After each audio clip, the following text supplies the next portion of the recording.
नमस्कार, आप देख रहे हैं स्वतंत्र खबर, जन की आवाज सच्चाई के साथ। आज हमारे साथ प्रदेश कांग्रेस कमेटी के प्रदेश सचिव कविंद्र इस्टवाल जी हैं। तो आज हम उनसे चर्चा करेंगे कि 2022 जो विधानसभा चुनाव उत्तराखंड में होने हैं, 2022 विधानसभा चुनाव को लेकर के कांग्रेस की क्या गतिविधियां हैं और किस तरह से कांग्रेस इसके लिए कार्य कर रही है। वर्तमान में जिस तरीके से भारतीय जनता पार्टी ने पूरे प्रदेश को ही नहीं, हर जन भावनाओं के साथ खिलवाड़ करने का काम किया है। आज हर वह युवा, हर वह गांव का व्यक्ति, चाहे वह कर्मचारी हो, चाहे वह व्यापारी हो, सभी लोग इस समय त्रस्त हैं। सबसे बड़ी बात क्या है कि एक तरफ जो कोरोना काल चला, उसमें कई लोग जो हैं बेरोजगार हुए। अभी बेरोजगारी का वो आलम है कि घर में कई जगह 2 टाइम के खाने का पैसा नहीं है। और तीसरी तरफ इन लोगों ने जो महंगाई, आज डीजल की कीमत आप देखिए, पेट्रोल की कीमत आप देखिए, गैस सिलेंडर जो था 450 रुपये का था, उसको कहीं 900 रुपये का कर दिया। इन्होंने कहा कि हम आपके खाते में सब्सिडी देंगे, आज मात्र 15 रुपये 12 रुपये सब्सिडी मिल रही है। कंट्रोल में एक गरीब व्यक्ति जो गांव में जो रहते हैं, दूरस्थ क्षेत्रों में जो गांव में रहते हैं लोग, वह कंट्रोलों पर बड़े निर्भर होते थे। आज कंट्रोलों में ना चीनी है, ना मिट्टी का तेल है, और जो कंट्रोल के कार्ड थे वो पूरा डाटा इन्होंने खत्म करने का काम किया। वर्तमान में सब लोग समझ चुके हैं और ये तय हो चुका है बिल्कुल कि कांग्रेस की सरकार 2022 में बनने जा रही है। देखिए इस्टवाल जी, जैसे कि हम बात करते हैं कि महंगाई निरंतर बढ़ रही है, पेट्रोल डीजल के दाम बढ़ रहे हैं, लेकिन कुछ लोग जो हैं वो कहते हैं कि हमें देश हित के लिए काम करना चाहिए। अगर हम पेट्रोल के दाम में थोड़ा 2-4 रुपए और एक्स्ट्रा भी दे दें तो वो देश हित के लिए हमारे लिए एक बैलेंस बन रहा है, क्योंकि कोरोना काल में हम लोग काफ़ी इकोनॉमी में डाउन जा चुके हैं। तो इस पर क्या प्रतिक्रिया है आपकी? देखिए, ऐसा है, बहुत अच्छी बात है, क्योंकि देश सर्वोपरि है। देश सुरक्षित रहेगा तो हम भी सुरक्षित रहेंगे। लेकिन किसी भी चीज़ का एक सिस्टम होता है। महंगाई को बढ़ाने के लिए आप किस परसेंटेज से महंगाई को बढ़ाएंगे? आप ये तो नहीं कर सकते कि अगर देश का एक छोटा सा नागरिक जो कहीं काम कर रहा है या कोई अपना मजदूरी कर रहा है, आप बिल्कुल उसको खत्म करने जा रहे हैं। तो जब नागरिक और गांव का व्यक्ति ही जीवित नहीं रहेगा तो फिर कैसे चलेगा यह देश? तो सरकार को, जो हमारे अर्थशास्त्री ऊपर बैठे हैं, उनको बैलेंस करके काम करना चाहिए था। आप जब बजट बनाते हैं, आप बजट में कभी भी आपने गरीब की बात नहीं करी। हमेशा आपने जो बजट बनाया वो अमीरों के लिए बनाया। आज आप देख लीजिएगा, जो भी व्यवस्थाएं देखें, जो छोटी छोटी व्यवस्थाएं थी, व्यापारियों की जो व्यवस्था थी, वो आपने खत्म करने का काम किया। आप बड़े व्यापारियों को थोपने का काम कर रहे हैं। किसान आंदोलन चल रहा है, कितने लोग उसमें मर गए, कितने। यहाँ सरकार ऐसा लगता है जैसे हिटलर साइड सरकार है। आपके अंदर कहाँ कहीं एक दिल तक नहीं है।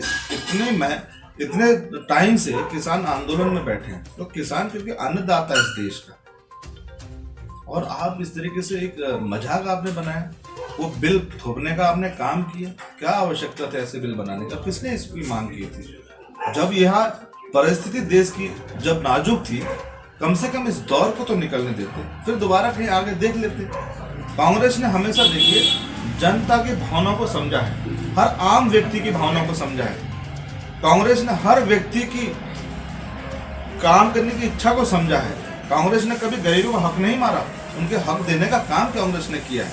और यह जो सरकार है, यह गरीबों को खत्म करना चाहती है। जैसे कि मैं प्रदेश की बात करूं तो प्रदेश के मुखिया जो श्रीमान त्रिवेंद्र सिंह रावत जी हैं, वो आपकी ही विधानसभा से बिलोंग करते हैं, और वो काफ़ी वायदे करते हैं कि हमने प्रदेश में युवाओं को रोजगार दिया है, स्वरोजगार से जोड़ा है।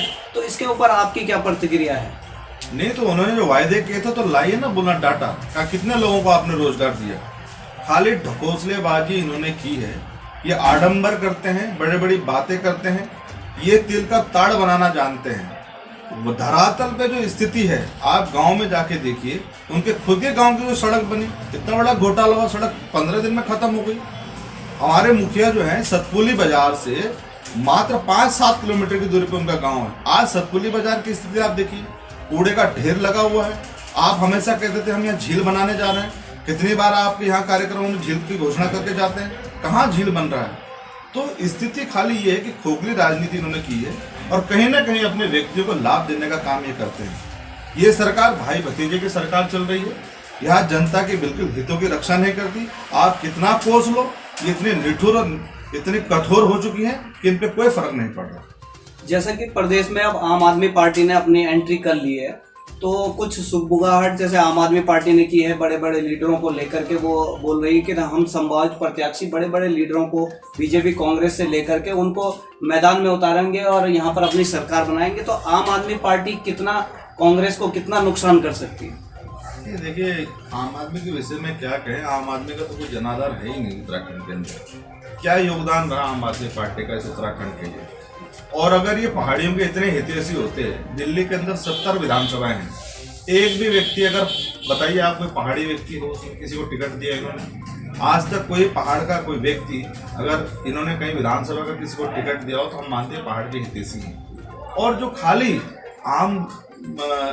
आम पार्टी में जुड़ रहे हैं, ये खाली वो लोग हैं जो कहीं ना कहीं परेशान है। दिल्ली वाला सिस्टम यहाँ चला रहे हैं।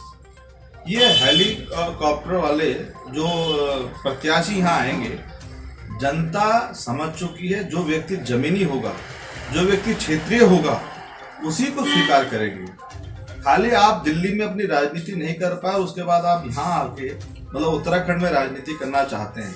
आपको ये नहीं पता कि विधानसभा में कितने गांव हैं, कितनी न्याय पंचायत है, हमारे यहाँ पॉपुलेशन क्या है, यहाँ की भौगोलिक परिस्थिति क्या है। केजरीवाल जी को इस चीज के बारे में थोड़ी पता है। तो जो 2022 का जो चुनाव आने वाला है, तो क्या नतीजे 2022 के रहेंगे आपके अपेक्षित? अभी हम अगर पूछे आपसे तो नहीं, देखिए ऐसा है, 2022 ये जनता मन बना चुकी है कि हम पूर्ण बहुमत की सरकार बनाने जा रहे हैं और भारतीय जनता पार्टी की विधायिका है, ये बिल्कुल डिक्लेयर है।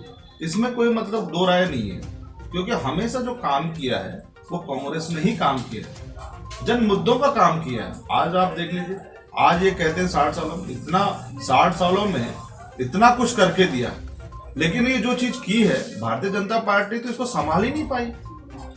आप हॉस्पिटलों की व्यवस्था देख, खंडर में परिवर्तित हो रहे हैं, स्कूलों की व्यवस्था देखिए वो खत्म हो रही है, युवाओं के लिए कोई सिस्टम ही नहीं है।